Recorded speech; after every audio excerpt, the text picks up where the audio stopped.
오늘은 누구든지 지혜가 부족하거든 이라는 제목으로 함께 말씀을 나누겠습니다. 잘 아시는 말씀인데 잘 기억할 수 있도록 두 가지 커다란 주제를 가지고 말씀을 드리겠습니다. 첫 번째는 너희가 여러 가지 시험을 당하거든 그랬습니다. 여러 가지 시험을 당한다. 인생이라는 게 참 희한해요. 알 수가 없어요. 조금 살아봤다고 해서 다 아는 것 같아도 그렇지가 않아요. 전쟁을 경험한 어른 세대에 끔찍한 그런 전쟁의 상황이 또다시 재현될까 봐 걱정을 하지만, 그런 걸 또 경험하지 못한 세대는 이게 무슨 일인가, 그렇게 지금 돌아가는 상황을 보게도 됩니다. 전염병이 과거 고대에서부터 역사 속에 있었지만, 흑사병으로 수많은 사람이 죽었다는 걸 들었지만, 이 코로나로 인하여서 전 세계가 이렇게 어려움을 당하리라고는 아무도 생각을 못했어요. 참 세상은 알다가도 모르고, 참 시험이라는 것이 여러 가지, 여러 가지. 그 여러 가지라는 말이 포이킬로스라는 말인데, 그 말의 어원이 뭐냐면 색깔이 많다라는 뜻이에요.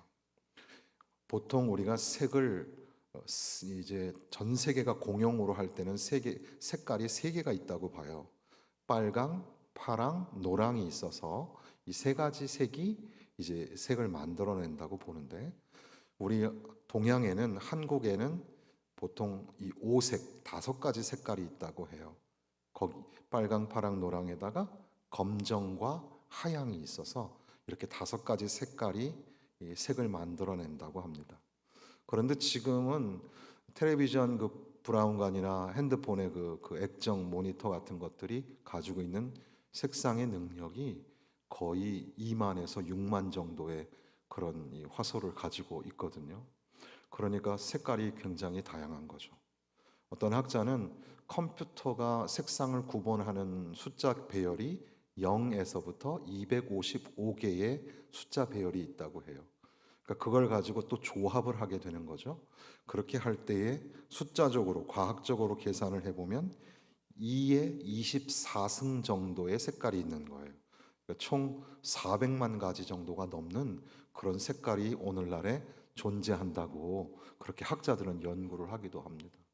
여기 말하는 여러 가지라는 말은 무수히 많은 색깔처럼 우리가 당하고 있는 시험이라는 게 너무너무 다양하다는 거예요. 신방을 가서 성도들의 이야기를 듣다 보면 가정마다 너무나 다른 이야기, 그러나 너무나 기가 막힌 이야기들이 참 많아요. 참 어떻게 사셨을까? 얼마나 아프셨을까? 얼마나 놀랐을까? 그런 이야기가 너무 많죠. 저처럼 어린 사람도 살아온 날을 뒤로 돌아보면 정말 참 생각하고 싶지도 않은 일들도 참 많아요. 정말 참 희한한 일들도 참 많았고, 그런데 하물며 여기 계신 저보다 인생을 반을 더 많이 사신 그런 우리 어르신들의 입장에서 보면 참 세상이라는 게 참 알 수도 없고, 만나게 되는 그런 시련이라는 게 너무너무 복잡하고, 그게 복잡하게 뒤얽혀 있고 다양하다 보니까 도대체 이 삶의 문제를 어떻게 해결하고 나가야 되지? 이 문제는 도대체 답이 뭐야?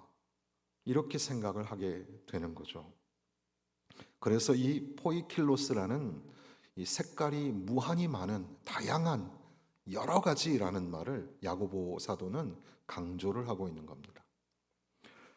우리가 잘 아는 것처럼 구약에 잠언이 있듯이 신약에서 잠언과 비슷한 역할을 하는 게 야고보서입니다.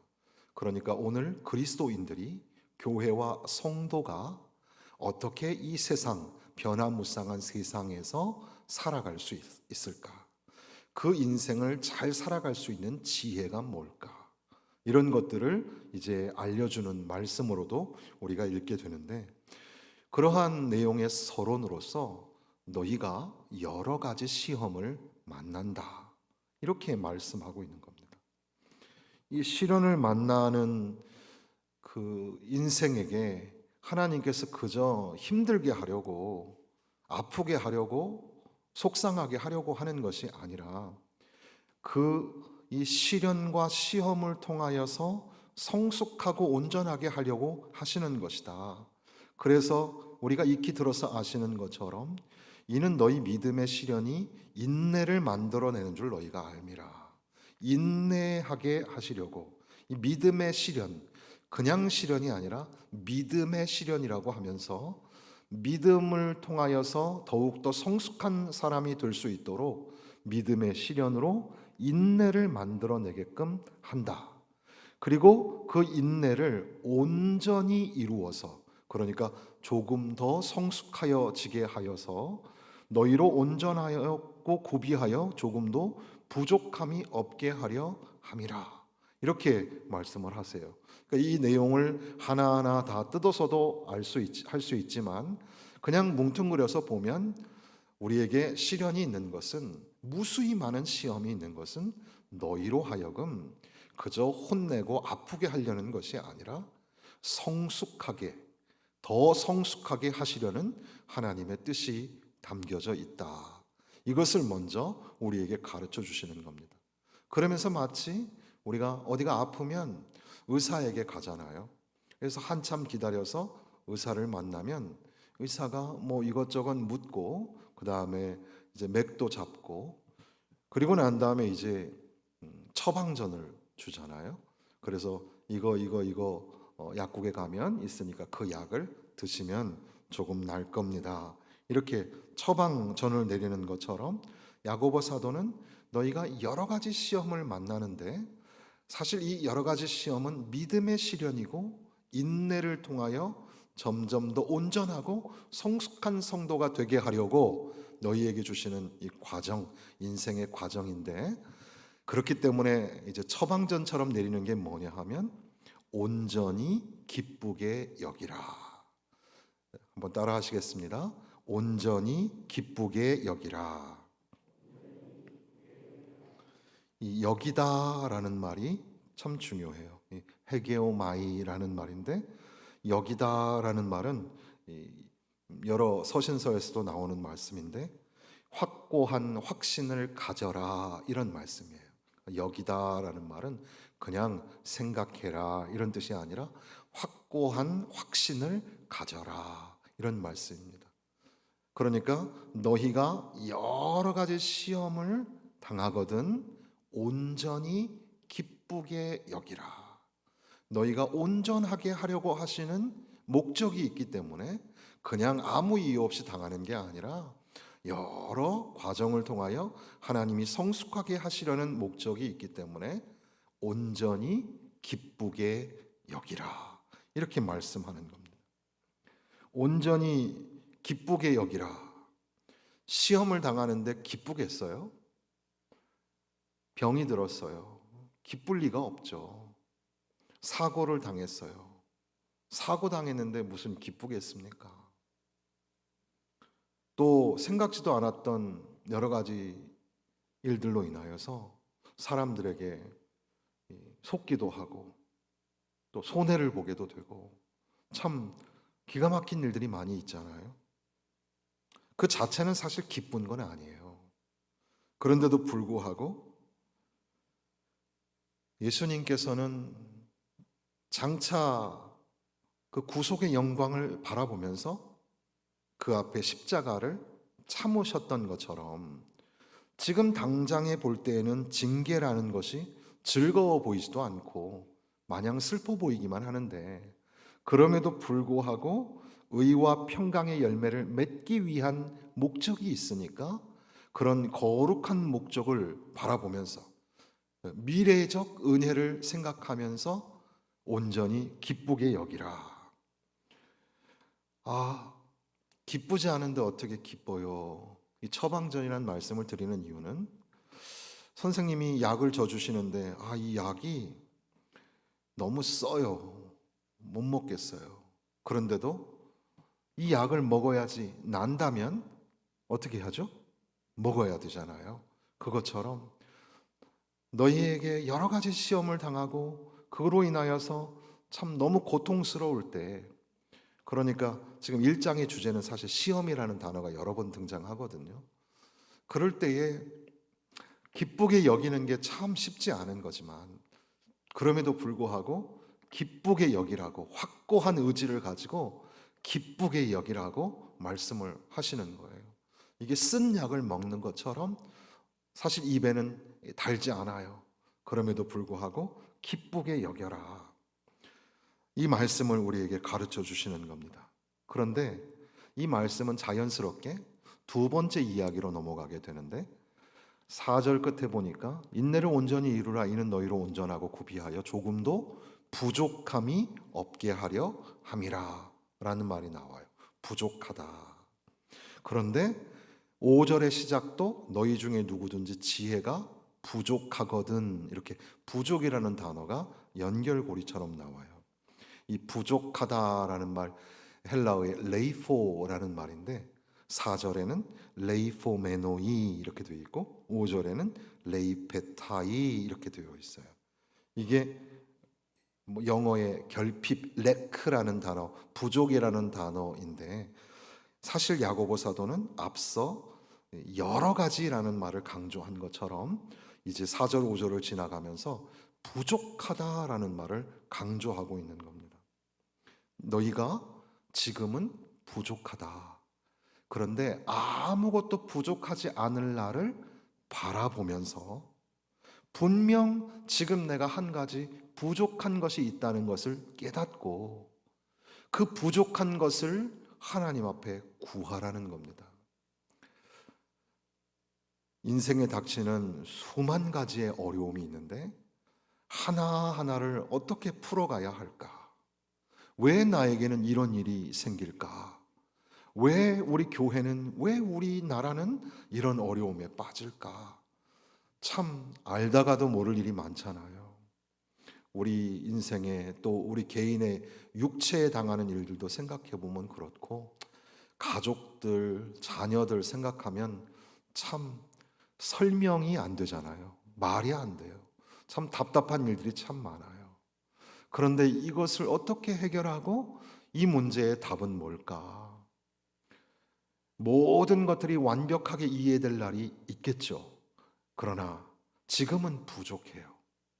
잘 모르겠어요. 어떻게 이 시험을 헤쳐나가야 될지도 모르겠어요. 그러한 부족함이 너희에게 있다. 이렇게 말씀을 하시는 거예요. 맞죠? 오늘 우리도 부족해요. 부족한 게 있어요. 아유, 뭐 돈도 부족하고 뭐 다 부족하죠. 그런 말이 아니라 우리의 삶에 뭔가 채워지지 않는 답답함이 있어요. 아, 인생이 뭘까? 사는 게 과연 뭘까? 이 아픔이라는 거, 병이라는 거, 이게 뭘까?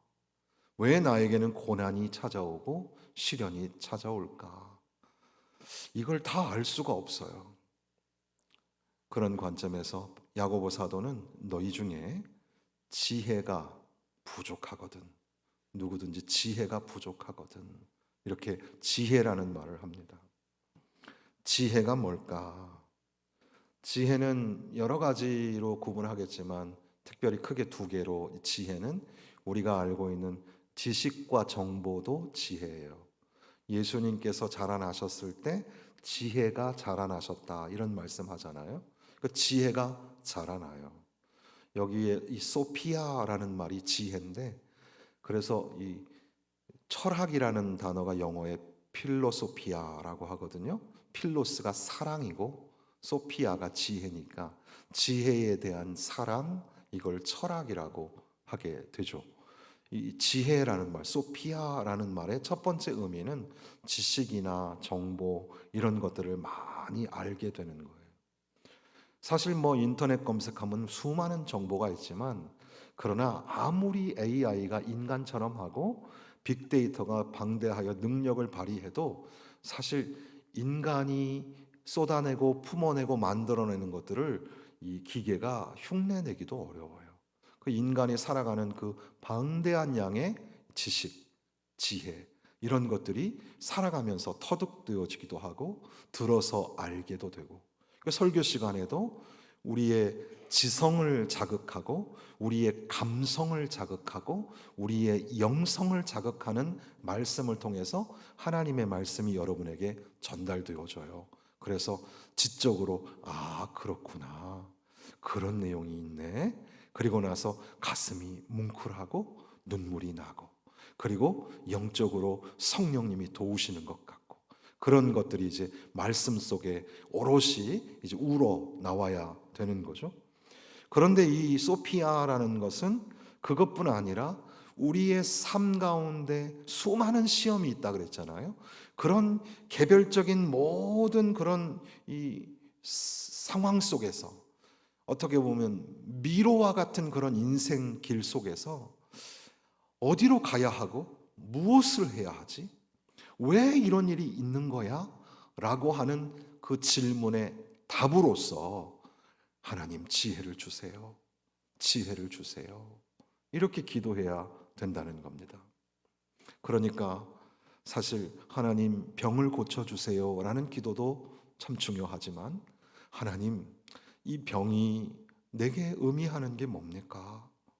나에게 말씀하시고자 하는 게 뭐예요?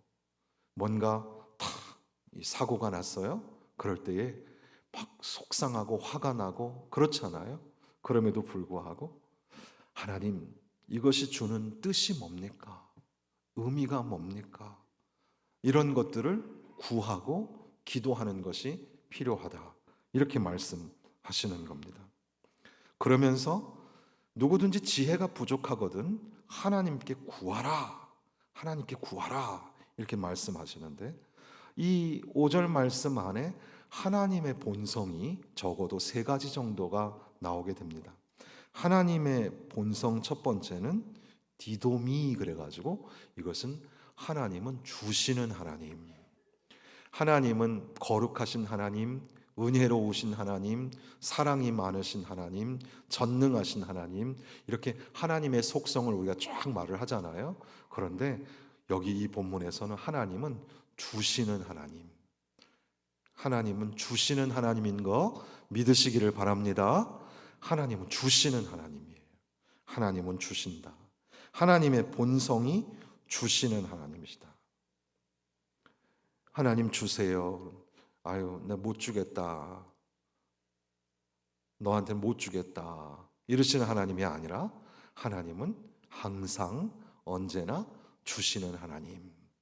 그러니까 참 염치 없지만 나 주께 왔사오니 복 주옵소서, 하나님 앞에 주세요, 이렇게 기도하게 되는 겁니다. 그런데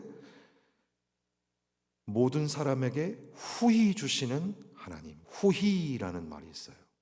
후히라는 말이 이 영어에도 generously, 그래서 관대하게라는 말로 적혀져 있는데, 이 후히라는 말의 원뜻이 뭐냐 하면 이 헬라어의 하플로스라는 말인데, 이 말은 하나라는 뜻이에요. 그러니까 물체가 두 개로 겹쳐져 보이는 때가 있잖아요. 시력이 약해지면 물체가 이렇게 겹쳐져서 보여요. 이렇게 선명하지가 않은 거죠. 이 렌즈를 쫙 맞추면 정확하게 되는데 이게 분산돼 가지고 보일 때가 있잖아요. 그런데 그것이 이제는 하나로 투명하게, 어떤 장애물도 없이 선명하게 보이는 것이 후히라는 말의 의미예요. 그러니까 여기에서 후히 주신다라는 말은 진실로 이렇게 번역하기도 하지만, 하나님은 이 관대하심이 끝이 없으신 분이시다. 너무나 선명하게, 너무나 올곧게 직선적으로 하나님을 우리에게 주시는 분이시다. 그러니까 그냥 줄 것 같기도 하고 안 줄 것 같기도 하고, 사람들 살아가는 거 보면 그렇잖아요. 저 사람 주고 싶기도 하고 안 주고 싶기도 하고, 그리고 또 저분이 줄 건가 안 줄 건가, 외상값 갚을 건가 안 갚을 건가 생각이 들죠. 사람 사이는 그런데 하나님은 그런 분이 아니라 하나님은 주시는 하나님이신데, 하나님은 후히 주시는 하나님, 확실하게 주시는 하나님. 그리고 세 번째 속성은 하나님은 꾸짖지 아니하시는 하나님이시다. 꾸짖지 아니하신다. 하나님은 꾸짖지 아니하신다. 이것은 우리가 하나님 앞에 구할 때 아유, 이런 걸 구해도 되나? 이렇게 좀 죄송하고 미안한 마음이 들 때가 있어요. 내가 하나님 앞에 잘 살았으면, 그러면 하나님 앞에 좀 당당하게 나가서 할 텐데 참 하나님 앞에 너무 죄송한 것밖에 없어요. 그러니 하나님 앞에 나와서 뭘 구하려고 하니까 염치가 있어야죠. 그럴 때가 있잖아요. 그런데 우리가 아무리 공로를 쌓고 공덕을 쌓고 노력을 해도 하나님이 그걸로 기뻐하시는 게 아니에요. 하나님은 우리의 수고와 노력으로 기뻐하시는 게 아니라 그저 하나님은 우리를 사랑하시는 겁니다. 그러니까 하나님 앞에 나아가서 구할 때 하나님은 꾸짖는 분이 아니세요. 야, 너 똑바로 해. 그 주일학교 아이들한테도 이제 예배의 모범을 가르치기 위해서 조용해, 기도해야 돼, 뭐 예배 말씀 잘 들어야 돼, 이런 거 우리가 가르치지만, 그러나 사실 그걸 너무 강조하다가 하나님은 사랑이 많으신 분이라는 것을 우리가 놓치면 안 돼요. 그래서 우리 아이들이 즐겁게 뛰어놀고 예배당이 정말 정말 큰 정말 기쁨이 넘치는 그런 장소로 깨달을 수 있도록, 그렇게 느끼고 잘할 수 있도록 우리가 배려하고 가르쳐 주어야 됩니다. 저도 어렸을 때 자란 교회가 보수적인 교회니까 막 뛰어놀다가도 예배당 본당에 딱 올라오면 걸을 때도 천천히 걸어야 돼요. 말도 못해요. 뭐 조금만 소리 내면 목사한테 혼나는 거예요. 그런데 그거의 소중함도 당연히 필요합니다. 교회는 성물 하나하나도 거룩한 것이고 귀한 것이니까 우리가 좀 조심할 필요가 있어요. 그러나 그럼에도 불구하고 하나님은 혼내시는 하나님, 꾸짖는 하나님, 그런 하나님이 아니라 하나님은 용서하시는 하나님, 하나님은 후히 주시고 꾸짖지 아니하시는 하나님이시다. 이렇게 우리가 이 하나님의 속성을 알게 됩니다. 그러면서 이제 이 두 가지의 내용이 뒷부분으로 자연스럽게 넘어가기를, 오직 믿음으로 구하고 조금도 의심하지 말라. 의심하는 자는 마치 바람에 밀려 요동하는 바닷 물결 같으니 두 마음을 품어 모든 일에 정함이 없는 자로다. 여기에 두 마음을 품다, 의심하다라는 말이 나오는데, 두 마음을 품다라는 말의 그 의미가 의심하다라는 말이죠. 그런데 그것이 영어에 보면은 two-faced라 그래서 얼굴이 두 개인 거, 우리나라 한자에는 표리부동한 거라고 할 수 있겠는데, 그러니까 이 앞과 뒤가 좀 다르고 뭔가 좀 달라요. 그러니까 진실하지 않은 그런 모습이겠죠. 그처럼 여기에 나오는 헬라어의 의미는 두 마음을 품다라는 것은 영혼이 두 개라는 뜻이에요. 두 영혼을 가졌다, 또는 영혼이 반씩 쪼개졌다, 이런 말이기도 합니다. 그게 있을 수 있나요? 그럼에도 불구하고 의심하는 자는, 의심하면서 구하는 사람은 영혼이 반반 나눠진 거랑 같다, 이런 의미입니다. 그러니까 하나님 앞에 구하고 기도할 때는 의심하지 마라. 하나님은 우리에게 성숙하게 하시려고 수만 가지의 시험이, 참 답도 없는 것 같은 그런 시험이 우리에게 찾아와도 그 믿음의 시련을 통하여 인내를, 그리고 인내를 온전히 이루어 성숙한 사람이 되게 하시려는 하나님의 거룩한 뜻이 있어서 기쁘게 여겨야 될 뿐더러 하나님 앞에 구해야 하는데, 부족함을 깨닫고 하나님 앞에 구할 때 하나님은 후히 주시고 꾸짖지 아니하시는 하나님인 것을 확실히 믿고 확고하게 생각하고, 그리고 하나님 앞에 구해야 하는 겁니다. 의심하면서 구하면 안 된다는 거죠. 그런데 이렇게 마음에 정함이 없는 사람, 반대로 말하면 정함이 있는 사람, 정함이 없는 사람은 불완전한 상태인데 정함이 있는 사람은 완전한, 온전한 상태이잖아요. 어저께 목사 안수식을 하는데 삼일교회 송태근 목사님께서 예수님의 제자들이 막 파도가 칠 때 막 두려워하다가 이제 예수님이 오시는 걸 보고 베드로가 이제 나로 하여금 걷게 하여 주세요. 그렇게 해서 걷다가 물에 빠져들죠. 그리고 나서 예수님의 손을 붙잡고 다시 배까지 올라오게 되는데 성경에는 그 기록이 없지만 가만히 생각해 보면 예수님의 손을 탁 붙잡고 건져진 베드로가 어떻게 될까요? 배까지 다시 물 위를 걸어서 왔을 거라는 거죠. 그 이야기를 하시면서 그런 경험, 그런 은혜를 체험하는 그런 목회자, 그런 성도가 되어야 할 것을 이렇게 당부를 하셨는데요.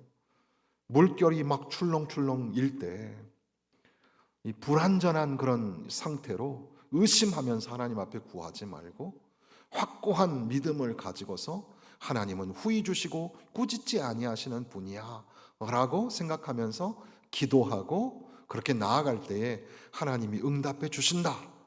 이 말씀은 한편 안정감을 가지려면 우리가 주님과 함께 있어야 된다는 사실이죠.